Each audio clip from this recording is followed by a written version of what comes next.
week's edition of Schmoedown 9 in Canada. Once again, I am your friendly neighborhood soda.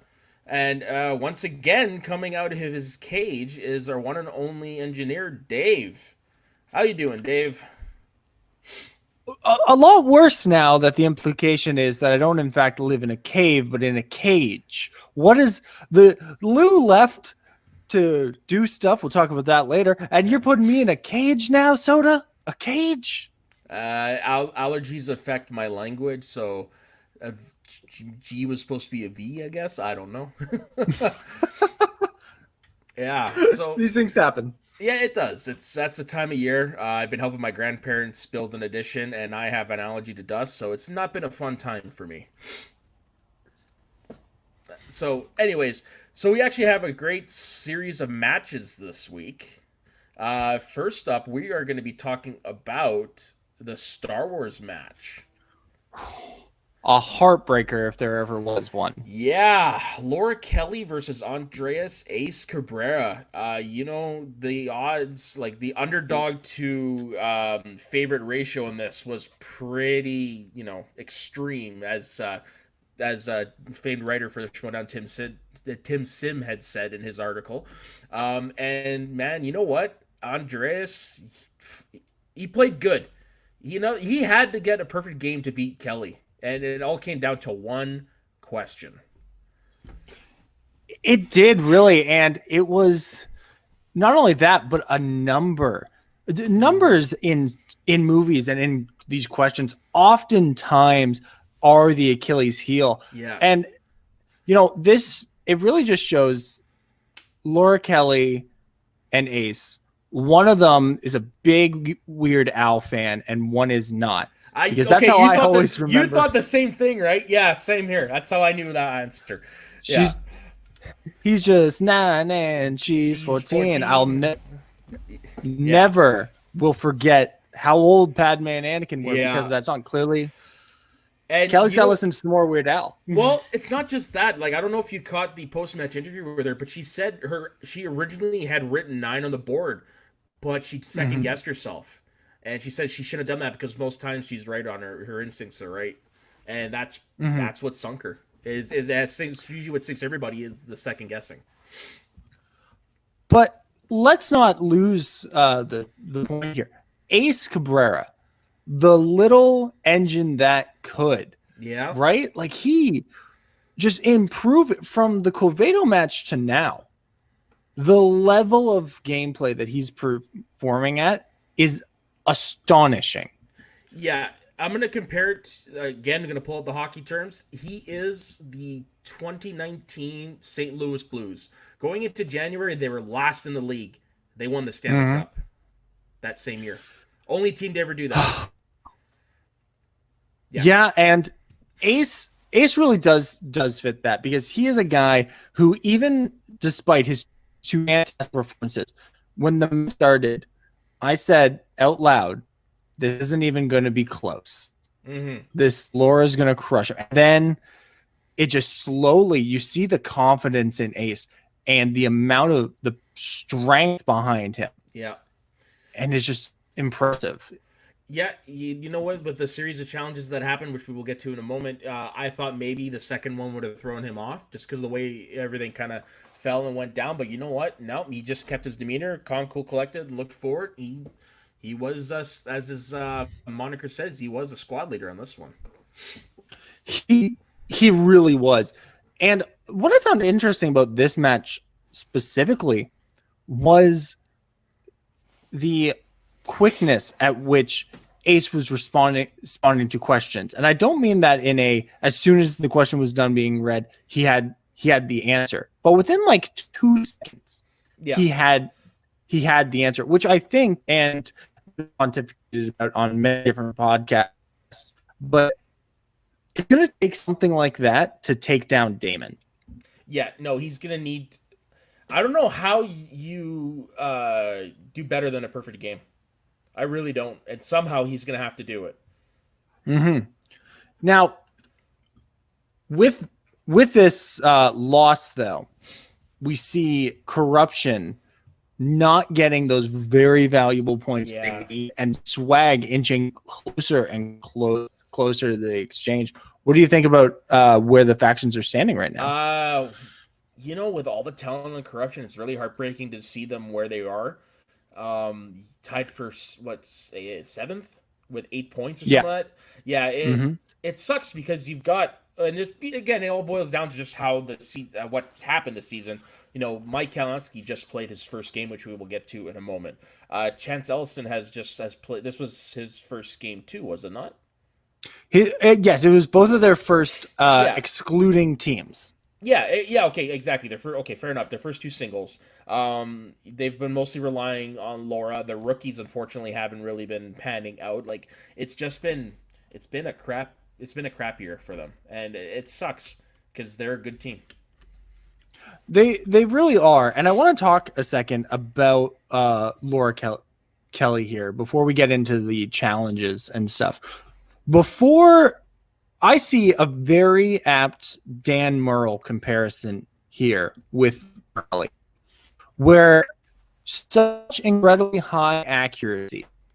But if you think back to the first time Dan lost, when he played against Harloff for the belt, that was the game where he got the most into character. He's taking his sunglasses off. He's stepping on them. That wasn't the first time he lost.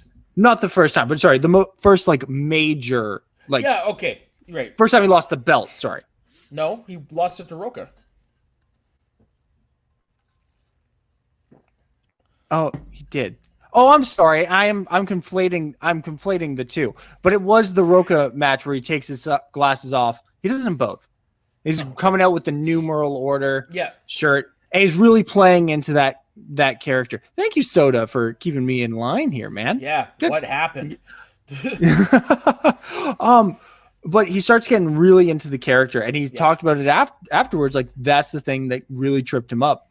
And I think the same can be said about Laura Kelly here. Okay. Where it's clear she's having a lot of fun playing the heel, and I am loving seeing it. Yeah, but it may be a matter of some people can do both, and some people can't. Laura may be someone who can't do the character work in the match and needs to focus on the trivia, similar to Dan Murrell or Rachel Cushing. Yeah, no, that actually is a fair point. Personally, this is just the way I look at it because this isn't wrestling. I think the character work should kind of go on the wayside a little bit during matches for everybody involved. But again, that's just me. I personally hope she does not stop doing character work because her heel promos have been, well, no pun intended, lights out. Reading a bedtime story about Ace was fantastic. Genius. Just fantastic. But Ace again, now that we're just getting back to Ace, and we'll cover the challenges in just a minute, the swagger he is carrying himself with in these matches is just it's exhilarating to watch. Well, because the dude's got nothing to lose. Everybody expects him to lose every match, so he's not coming in like on a high off of the fans' reaction. He's got nothing to lose. He really doesn't. And I think his pairing with Winston, and I feel like we talk about this every week, and we say X player paired with Winston is perfect, but Ace and Winston really are perfect for each other. Yeah, you could tell there's like a simpatico there. Like when after the match was over, Winston was in tears. Like he was legit crying. Like it's the perfect pairing. It really is. This is really the match that solidifies and shows just how much Winston cares about his players and how much he is invested. So much so that we have all kinds of challenges in this match. Yeah. You want to talk about those? Sure. So we had the first challenge by Laura Kelly on a question. I'm going to butcher the question because I didn't watch this Clone Wars movie more than once. I can do it. Yeah, go ahead if you know the question. It's Count Dooku, traps Anakin and Ahsoka, who escape in a derelict spaceship. But who else escapes with them? Yeah, so Laura answered, was it Rhoda? Rhoda the Hutt, yes. Rhoda the Hutt, okay. Rhoda the Hutt. and they had deemed it that it was incorrect, which you could tell something was up because she got this look on her face like, that's not right. Ace answered R2D2 and he got the question right. So they challenged it. Well, hey, this other person was on here. And it turns out, yes, that was correct. So they took away the steal from Ace and gave the 2 points to Laura, which I think was the correct call. Because technically, if she had answered that right off the bat, Ace wouldn't have had the chance to steal. So I think that one was correct. I totally agree, because I said Rod of the Hut immediately, and also, and Rod is literally in Ahsoka's backpack in that scene. Oh, so yeah. he's there. He's escaping. He's just a little stinker, little baby. Look at this picture of Rod of the Hut. Yeah. I'll throw that in editing. Yeah, so no, no kidding. So yeah, no, that was a good challenge. However, unbeknownst to us, Winston was trying to signal everybody in a private chat that he wanted the challenge too, which he ended up doing at the end of the round. His challenge was, well, then that question shouldn't count because there was more than one answer, so it should have been either name one of two or name both people that escaped. Now with that one, because it was asked too late, they said, you're not going to win the challenge, but we're going to let you keep it. Now that one I don't think should have. That was semantics on that point. It was. Now, to be fair though, but it was smart. It was a smart challenge. Yeah, it's a smart challenge because there has been precedent in the past to see questions thrown out. Yeah. Of that nature. And to be fair, when semantics start getting thrown around, I start saying, well, in the question it says Count Dooku, but really it was Asajj Ventress who had them captured and stuff. But I'm not here. The question writers, who wants to watch Clone Wars movie a bunch? I'm a huge Clone Wars fan. I don't want to do it. Yeah. Why should they? Yeah, I watched it once, and I made the mistake of watching it before the Clone Wars, so I never got into Clone Wars because of that. Oh, yeah. Soda, we're gonna talk off stream. Soda. Oh, I'm sorry. And then right after that, there was a third challenge. Dave, you wanted to speak what that one was? I actually don't want to because I'm having a brain fart right now. What was the third challenge? Me too. That's why I threw it to you. Oh, I remember now. I remember what it was. Because I don't. I remember what it was. Laura gets asked her 2-point question, and Ace challenges saying it was asked that prior. He thought he had got it. Yes. Yeah, and it was interesting. And it turns out that wasn't the case. Is what it was. Yeah, it wasn't in the documents. Was not in the documents. I have not, as of now, gone back to the Cluedo match to double check that, but I trust. And it was interesting seeing PJ pop up. I didn't realize that they had the question writer actually in studio with them at the time. Actually, of their recording. They do that for all of them. So if there's a challenge, they're right there to ask. Mm-hmm. Yeah. So they're always. I really did like. So I was gonna say they're always there, but this is the first time we've actually seen them brought on. I don't know if that was on purpose or not.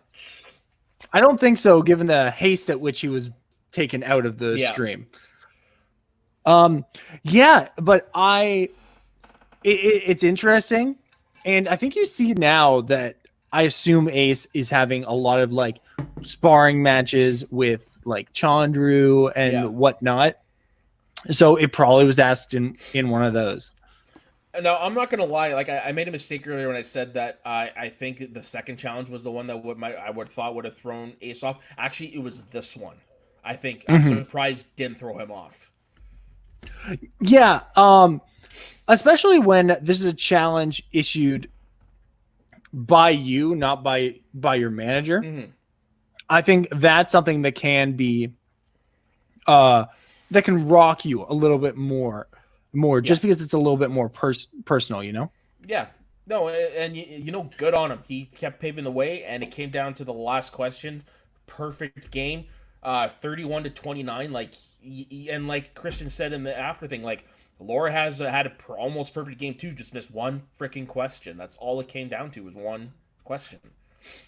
Yeah, and Ace, only person to ever be 3-0 in Star Wars, has the regulation time points record now because Scrimshaw de Malanta hit 31, but with the overtime question. So really? Ace, I did not know that. Yep. That was 31-30 was the final score of that match after the overtime. So Right. Ace just rolling through it. It's just impressive. An impressive amount. This is now we can talk about this right now. Okay. A lot of these times we're not 100% sure about what the next match will be, or we don't have the thing in front of us. We know what his next match is. It's De Malanta. How do you think he's going to fare there? Oh man, I'm gonna say this one's gonna go to sudden death. Mm-hmm. Yeah. Do we know? Is it a typical three rounder, or is it like the other term? Five rounds. Yeah. Okay. While I was waiting for you, I was watching the rewatching the post match stuff, and somebody asked that question, and Harloff confirmed it is going to be the 5 round. This is going to be the first time we're actually going to see the new format for the speed round too.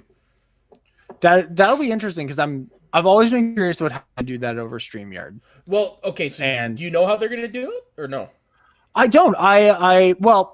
I've heard, but my memory might be a little foggy. Okay. If you could indulge me. Yeah, so for anybody else who might not know, because normally you've got the buzzers and all that stuff, well, you can't do that over StreamYard. So what they're going to do is you have 60 seconds to answer 20 questions. So say, Dave, you're going to go first. They're going to kick me out of the stream completely, and then somebody in backstage is going to do a FaceTime chat with me.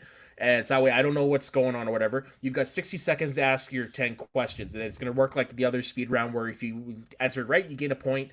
You miss, you lose a point. But, however, you can skip the question in this. There are no challenges and there are no JTE rules. So that's what they're going to be doing for the speed round. Oh, so it's like Family Feud style at the end, kind of. Yeah. Like, are you getting the same questions? Is my question. Yeah, and that's why they're booting you out of the things, because they're going to use the same questions, which I think is fair. I think that's a fantastic workaround, and I had not seen that, but and this is from Harloff. I assume. He had mentioned it. I think it might have been at the beginning of the IG tournament. He'd mentioned it in one of the earlier matches a couple weeks ago. And then, Patron asked him today if it was a 5 round. And then he reiterated, he said, this is what we're going to do for the round. And literally what I just said was almost verbatim what he just said. I'm very excited with the prospect of this. Yeah, I'm very excited with the prospect of this. Yeah, I always one of the things I love most about the matches that we're getting now in the time of quarantine is all the new wrinkles and all the new little additions that they're going to do. Now it kind of makes I wonder though if they're going to go when it comes back to studio, if they're going to keep it. Probably not. It'd be kind of hard to do. I think it would be hard to do, and I think it would kind of break the flow of having someone to go to get up, go to a different room, just in terms of filming schedule. And also you get the bam, the buttons. It's exciting to watch, Yeah, but for what we're in right now, it's the best possible scenario you could do. Mm-hmm. Okay, so is there anything else you want to say about this match before we move on? I don't. I am gonna say I have Andrew De Malanta in my fantasy league, so I'm gonna say Ace is gonna win because every time I've said he's gonna lose, he wins. Yeah, no kidding. You know what? This is another pick'em. This is a hard one to predict. All I'm going to say, though, is it's going to sudden death. For sure. Yeah. Okay, so our other match was the first of 2 Intergeekdom matches this week. We had the return of Mike the Killer Kalinowski, who, honestly, nobody expected to actually play in Intergeekdom anymore because he said he wanted to focus on teams, whatever. But, hey, that's just opportunity presented itself, and he's back versus an upstart of Greg Idris Alba. So, what were your thoughts on this match? Can you call someone who's been playing since season 3 an upstart? Because he's in a new league, yes. Okay. I had so much fun with this. Oh yeah. This is my favorite of the tournament so far. Oh really? Okay. I think a lot. Now, you can point to a lot of the other matches and say it was perhaps more technically proficient, and it was higher scoring even because, no perfect rounds awarded. But there was an energy about just having Greg there and having Coy there and just remembering the history that Oh yeah, Coy beat Mike in their which first match. I had forgotten about until Coy had said it. That's how long That's ago the that was, famous. folks. Yeah, that was end of season 3, I believe. That was the first Yeah. spectacular. Wow, where Was it did the first time go? spectacular? Yeah, it was first spectacular. There was the fatal five way. For the Inner Geekdom title? They were both in that? No, Oh they no, no, weren't. sorry, No, sorry, no. sorry. Nope, they weren't. They were in the third fatal five way later in season 4. Yeah, because I was gonna say the first Fatal Five Way was Jeremy Johns, John Campia, Robert Meyer Burnett, Ashley Robinson, and Hector Navarro. Today is the day Dave conflates a lot of things together. Yeah, normally it's me. What the hell? We're recording on a new day, guys. Something the moon. The moon is Yeah. what's happening right now. Okay, but what about you? What were your thoughts? You know, it was a good match. KO performed exactly as I thought, and you know what? Greg showed to me that he's not a one-hit wonder in this league. He does have a future. Like he played really well, and even Mike, as like when they're announcing the winner, Mike's like, "Dude, Greg, like, good job." Like Greg played admirably. There is no reason to hang his head whatsoever. I will say, I felt so vindicated. Because I think both everyone played exactly how I thought they would in round 1. Round 2, though, with Middle Earth, was where I felt so vindicated after our conversation last week. Where, if you recall, I said, this is getting used almost every match. It's going to get tough. And who plays one of the 72 dwarves in the Hobbit movies? That's the kind of stuff that's going to sink people. I expected it to be Parker. Didn't think it would be KO, and didn't even sink, but it definitely showed mortality, if you will. Yeah, 100%. And that is probably the weak point of the Inner Geekdom of anything to do with a geek specific match is eventually you are gonna get to the deep cuts. Mm-hmm. What did you think of Mike electing to take Middle Earth?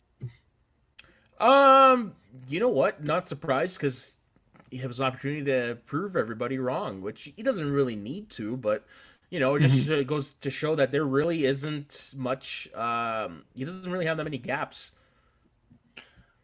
No, and you see that in how he's taking his time. He's really working through the questions, and then on his face, not a great poker face on him, which is weird when he's an actor. Yeah, well, some people are just bad at lying. When Greg's taking his questions, and you can see I know this one. Yeah, I know this one coming. And you can really see that. And maybe I'm wrong, and he's a fantastic actor, and that's all being acted. Speaking of acting, I do want to give a shout out to Nerd Chronic's pre-show package here. The whole thing of Mike, opening up the garage and all that stuff, and he opens it with like the gold. Dude, that was chef's kiss. I said it. I said it last week. I said, Chance Oyama, best opening package I've seen. Man, no, Nerd Chronic heard that and said, hold my beer. Yep, I got this. Pretty much. Because chills. Yeah, and it actually makes sense. Something that Mike had said in the post game made sense that this was the first time in a long time he'd actually cracked open the notes for his for the Inner Geekdom, because he said he was kind of done with that type of stuff after San Diego last year. So to hear that and then to actually see it visually represented was pretty cool. Yeah, and I think that's evident by the question and by saying it was the first time he looked at the binder, and the fact that after Spectacular, it's like, I don't know if I'm going to do that anymore. Yeah. Because the round 1 that he missed was Rise of Skywalker, which came out after Spectacular. Yeah. So, ergo, not in the binder. Yeah, there you go. So, Star Wars, maybe he has to study up on it a little bit. Yeah. What did you think of... I want to talk about Coy as a manager for a second. Okay. We talked a lot about him early on and saying, I think he's doing a great job. He's Mhm. really hyping people up. But I was confused by his messaging and his wording when he was talking about DC versus respinning.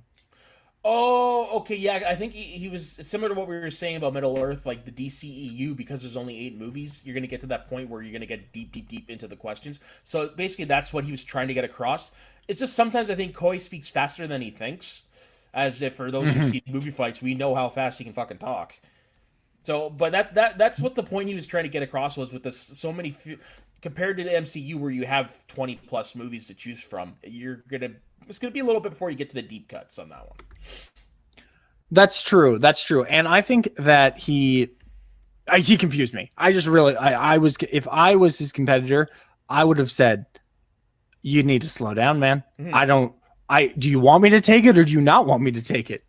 Well, it sounds like he's been locked inside his apartment for a long time, so maybe that's just starting to get to him. That will do it. And yeah.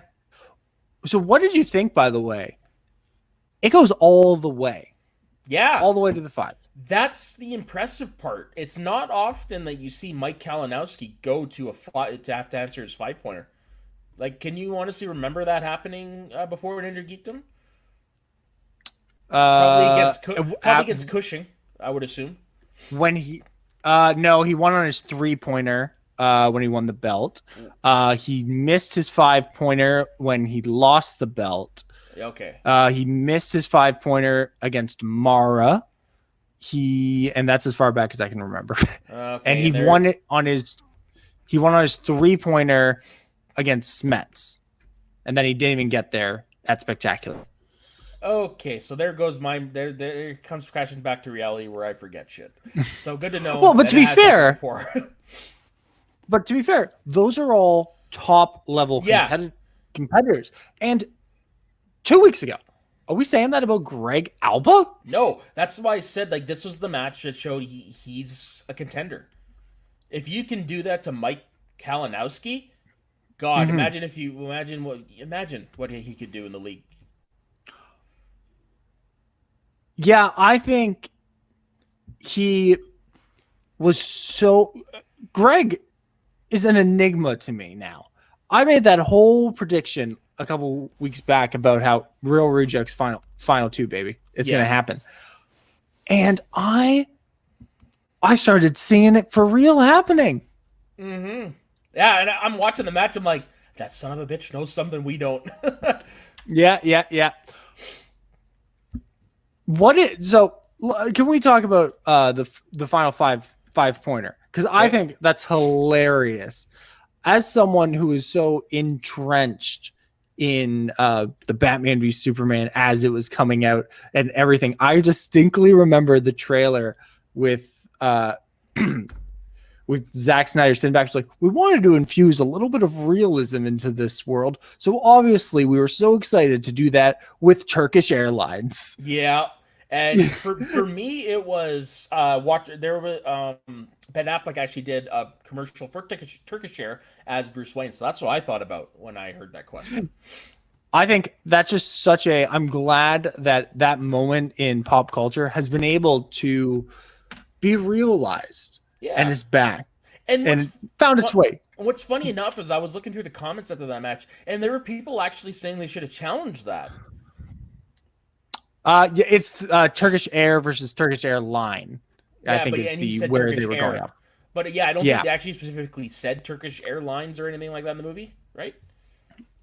They don't, but that comes. I don't think they don't say Turkish Air either. I think it comes down to what's it actually called. Yeah. And we're a Schmoedown podcast. We're not an airline podcast, so I don't. Yeah, no, you're not wrong. But yeah, that is a 5-pointer if I've ever seen one. Yeah. Now, another fantastic moment in this match was Mike's 3-pointer, which he missed, but Mike apparently has been waiting years to hear that question. That was so funny. He's been wanting himself to be asked that because it sounds like Star Trek is a category that he studies a lot. Just because he's made mention it to before, because I think he's won a game on a Star Trek question, and he said that like literally right before the match, me and Shannon actually asked that exact question. So it sounds like Star Trek is That something was Smets. yeah. So it sounds like something that he studies a lot. So yeah, it was pretty funny to see him go, "Damn it, I wanted that one." Yeah, this was an impressive showing from both competitors, and obviously we're going to talk about Mike going forward in the tournament. But let's talk about Greg for a second. Yeah. Where do you see Greg next season when more Intergeek matches start happening again? Oh, you know he's going to play more Intergeekdom matches next year. He's earned it with how he's played this tournament. Yeah. Is there anyone who maybe from this tournament or who wasn't in the tournament that you'd like to see him play? Trying to remember, think who is not in the tournament. I know, you know what? I know him and Janine would make a good match. That would be a fun. Oh, that'd be an match. entertaining match. Yeah, that would be entertaining. But in terms of who isn't playing in the tournament, I don't know. Another good one would probably be against Hlavik. That would be good. That would be good. Yeah, and Dewberry, but is Dewberry's not in Intergeekdom, isn't he? He is not. Yeah. He's only teams. He hasn't played in singles in a while. Yeah. No, he didn't do a match. No, that was teams with Market. What's his face? Yeah. Yeah. He hadn't played a singles match since the Fatal 5-Way he was in season 5. That was Ben Bateman's first singles match. Wow, that's going back a ways. Yeah, I think that was his last singles match. Huh. All right. Well, that was a good match. So is there anything else you'd like to mention before we go to the next one? How do you think that what do you think of Mike's chances going forward in the rest of this tournament? If he plays like this without having studied for 6 months, imagine him studying more consistently. Yeah. And doesn't the winner face the winner of Parker Goddard? No, or am I right? No. They're on opposite ends of the bracket. So I'm going to call it now. Yeah. Kalinowski, Parker, final. That is definitely what it's looking very, very likely to be. Yeah. I believe I'm excited. I think Kalinowski, honestly, he's going to take it all the way. Yeah, no, very, very, very much so. Lou said that it's Parker's doing all the way. I kind of have to disagree, but if anything, that match is going to be another edge of your seat nail biter. It is truly going to be what you just said. Now, are you ready to move on to our final thing, or on to the next thing? On to the next thing, but before we go cover to the next match, as you've noticed, this is the second week in a row that Lou isn't here. Well, there's actually a good reason for that. Just the other day, he became a father. His lovely partner Cynthia gave birth to a beautiful baby girl, Luna Jade. So, you know what? We've actually got the first baby picture of the baby, and we'd actually like to show it to you. Woo! But in all seriousness, congratulations to Lou and Cynthia on the birth of baby Luna Jade, their little French baguette. I don't know why. To me, that just seemed to stick. It's his little French baguette. It's a funny joke. It's a funny joke. Yeah. Well, anyways, all seriousness and joking aside, there was one more match this week, and that was the battle between the two top contenders for Rookie of the Year, Ben the Bandit Goddard and the Spider Robert Parker. Now, this was actually a really good match. I like to say this, Lou was wrong. It did not end in a knockout.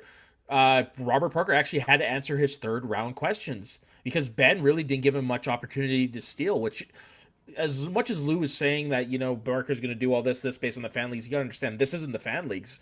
These players are not going to give him many chances to miss. So you're going to see more games like this against Parker. I agree with that, especially going up against Ellison, who's his next opponent. Yeah. But the thing is, and I know we're just kind of jumping right into the middle of the match here, or the end more like. If Robert Parker says purple instead of blue, it is a knockout. We don't even go to the third round. That is true. It's another instance of just all the way down to one question. But Mhm. it is but also says same thing for round number 2. If Goddard hadn't have stayed with Star Wars much to his manager's urging, it could have been, you never know, he could have won. That's true.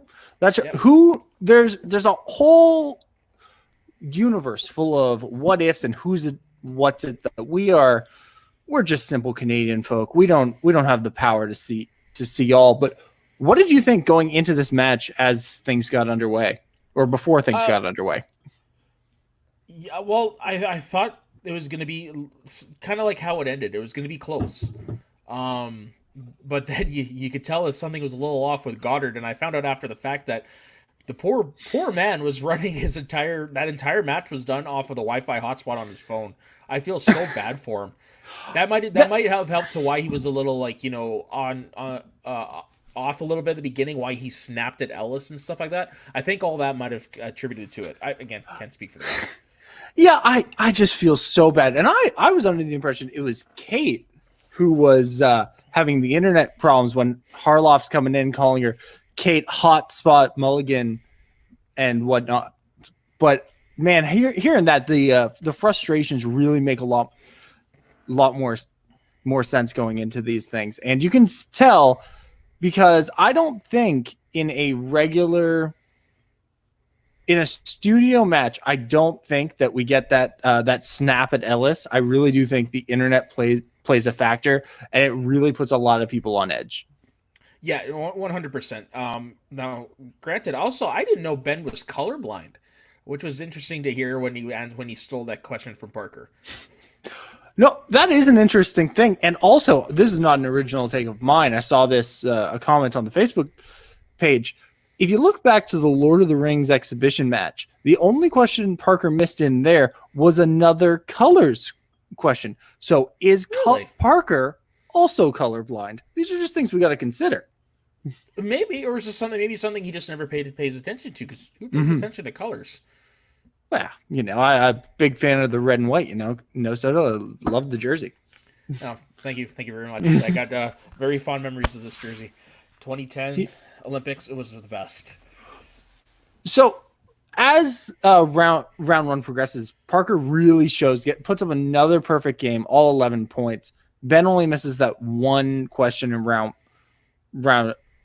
those two questions in round one with the cacaw of it all, and also taglines. What do you think? What seems to be his weakness, like you just said, it was Parker with his colors. This seems to be this case with Ben and his taglines.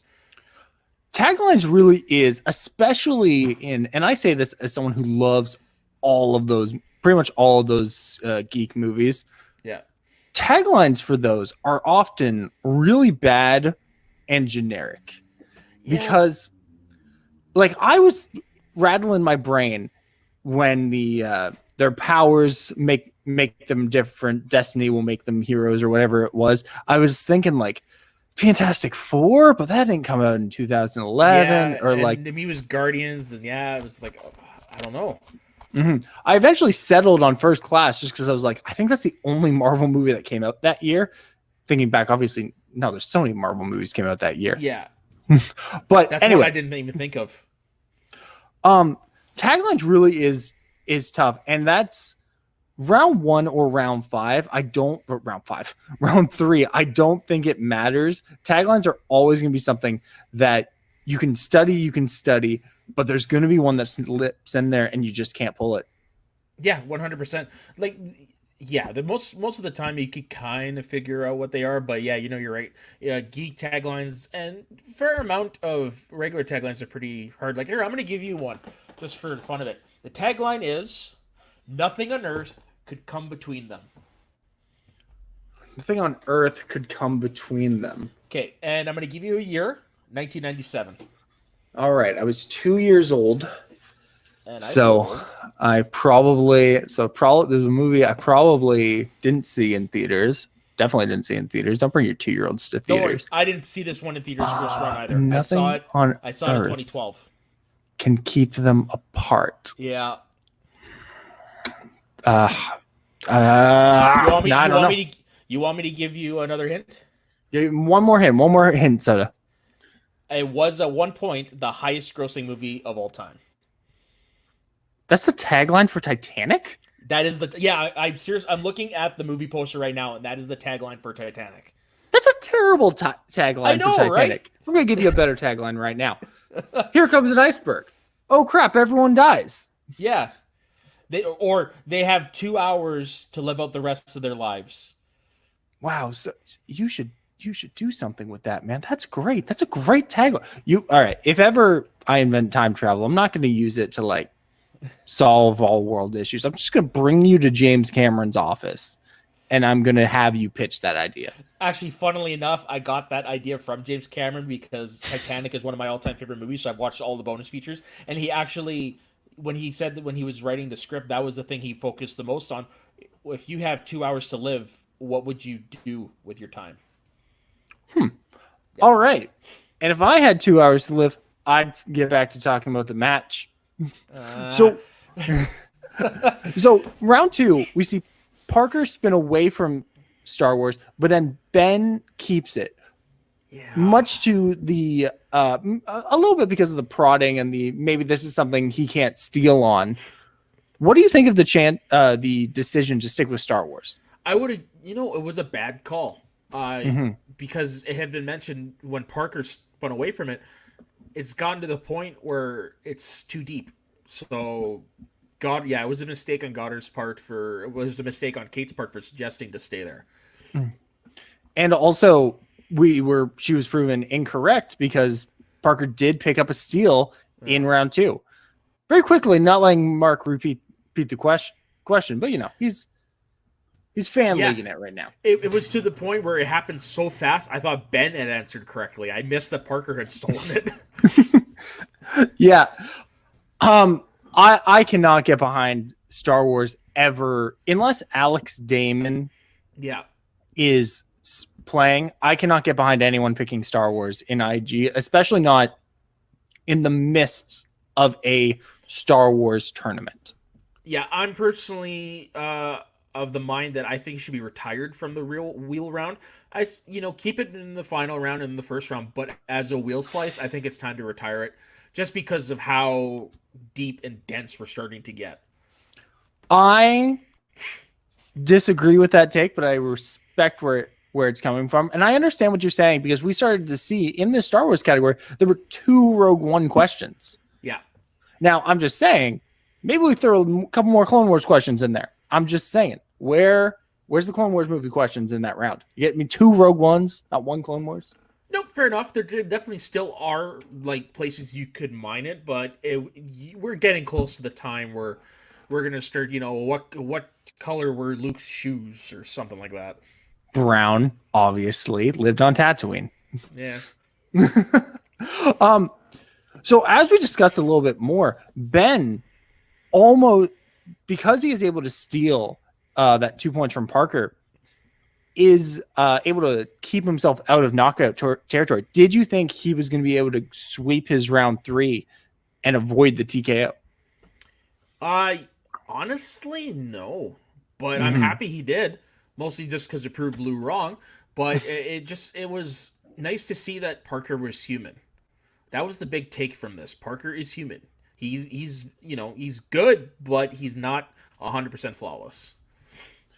I totally agree with that. And I think the reason that's so important to see in this first round is now going into the Ellison match, whenever that is, I don't have the dates in front of me. There's a little bit of who's going to win. If Parker had swept this whole category, never gone to multiple choice, never missed a question, it's like, all right, well, he's just going to do that again until eventually he misses one and then he loses. But now that he has missed one, and we saw Chance perform very well, now it's a matter of, all right, we're going to have a real match on our hands. Mm-hmm. I'm expecting that match to be similar to this one. It's going to be close. 100%. Also interesting, as we wrap up this match, something very interesting to point out. Both sides of the bracket right now, the next match for both victors we saw this week, Kalinowski and Parker, Dungeon and Corruption are both playing the other representative from that faction. So we're going to have a lot of Dungeon Corruption, a lot of bottom feeders fighting over each other right now. Yeah, 100%. This is going to be the gang warfare of the maybe true Schmoedown. And another thing that was brought up, the Den is out of the tournaments. Yeah, I guess I didn't realize that because Saul lost. Yeah. And who was the representative for Star Wars? Sean Sullivan. Right, and he lost. So yeah, that now they're out of both tournaments. That is, with this loss from Goddard, to bring it back to a match we covered a little bit earlier, Ace has just become the most important person in the Schmoedown. Because if he can beat Andrew De Malanta, he can really propel his swag forward, because they're out of the Inner Geekdom tournament right now. But if De Malanta beats Cabrera, then the two factions that are nipping at the heels of the Finstock Exchange, we're done, and we're just waiting for everyone else. Now we really are just playing for second place, I feel. Yeah, pretty much. But you know what? I think after this loss, I don't think the Den's going to reach any higher than third. I think they're out of contention for second, personally. Unless barring like a miracle run by like a Paul Preston or something like that in the singles. I think that's it. They're not going to reach any higher than third. Well, I think, and this may be a perfect time to transition into the singles tournament and some stuff being announced. But before we do that, do you have any closing thoughts on this match? You know what? Despite all the difficulties that was evident in Goddard's game with like the Wi-Fi issues and the frustration and stuff, he still played a pretty damn good game. Exactly my sentiments, and I'll be excited to see what he can do next season. In actually, you know what? Hell, the two people who lost this week, Greg Alba, Ben Goddard, IG match next year to kick off the season. That's what I want to see. That would be a fun IG match, but it's not going to be the last time we see either of those two, because I know that Goddard's got a tag match, a teams match, and I wouldn't be surprised if we see the Real Rejects again as a team this year. No, I would definitely consider that. Yeah. And as we move on to the next part of the show, we've had some announcements about the singles tournament. Yeah. Dave, do you want to read off who was announced so far out of the third? Sure. Not everybody was announced, correct?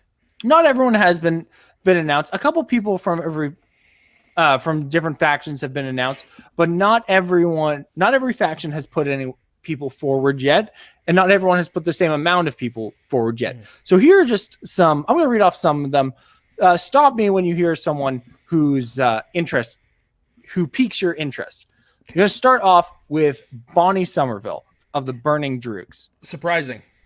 Very surprising, right? Coming off a loss and a trade, you'd expect her maybe not to get the spot. Yeah, it makes you wonder, maybe there's something that we don't know. Because, I mean, she's been in quarantine. Maybe she's, had nothing else to do but study. I would love nothing more than for Bonnie Somerville to come back from that Brett Sheridan match and just run. Could you imagine if she runs the singles tournament? Oh, Shannon would be eating her crown. Well, Shannon, she's on the Droogs now. Yeah. Oh, sorry. You mean because she because if she were to run the whole gamut, Shannon would be kicking herself for trading her. Yeah, for sure. So next, Adam Collins of Corruption picked up in free agency a former fan leaguer. Okay. I've seen a lot of his matches. Some of them have even been covered right here on this very channel. Oh, is he from Multiplex? He's from Multiplex. He's from a lot of different places all over. But he has a really good knowledge in singles, especially. I find he has proven himself, and it's interesting to see that he's the first person put forward by Corruption. But I suppose that makes sense as they try to figure out what Chance and Mike are going to be doing Inner Geekdom wise. Well, yeah, that's one of the things that have been playing in effect with the singles tournament, just because of when things are getting shot. Like, that's why Ben Bateman announced he's not going to be in the tournament, because by the time the tournament starts, he might have already won the title. Very true. Very true. And then also you got to consider those two have team they have a team title on the line. So do they want? Mike talked about it in his match this week. Does he want to split himself between three divisions? Which he probably not, because he could. From hearing him talk, it sounds like it ran him pretty hard last year. And that, you know what, that's to be expected. All right. He's earned the break. He doesn't have to do all three. No, and you know what? I don't think anyone should do all three. Honestly, no. It's too much. It's too much. Next up is Mark Riley from the first person from the Finstock Exchange to be confirmed. What do you think? What do you think his chances in the tournament are going to be? It's Mark Riley for the first ever 2-time singles champ. His chances are always good, but this will be curious to see if maybe the game has passed him by in terms of singles. I agree, and I really think that this is a make or break moment for Mark Riley in terms of singles. But I'd be very excited to see what he does in this tournament. All right, Rachel Silvestrini just announced for the singles tournament. Not surprised. What do you think of her? Sorry? I'm not surprised personally. I think she's a good pick. See, I am interested simply because we haven't seen her compete since her match against Roca. All those 2 years ago, I think that was 2 seasons like that, ago. Yeah, that was on his way to facing Ethan. Yeah. Then we had the Den is just so stacked in terms of potential that I'm surprised that she's getting the shot, especially when Kate has talked about wanting to make sure everyone on her squad plays. Yeah, but I think her being teamed with Ben has taken her to the next level, so I think that might be why they chose her. I think maybe she's actually gone better than she was. That's true. Another one, Primetime Paulo Yama. Oh yeah, obviously. Expected. Yeah. Liz Shannon Miller is going to be coming in. No, that's a really good pick. We saw her make she was in a number one contenders match just last year. Yeah, exactly. That's why I'm not surprised. She's quietly good. Yeah.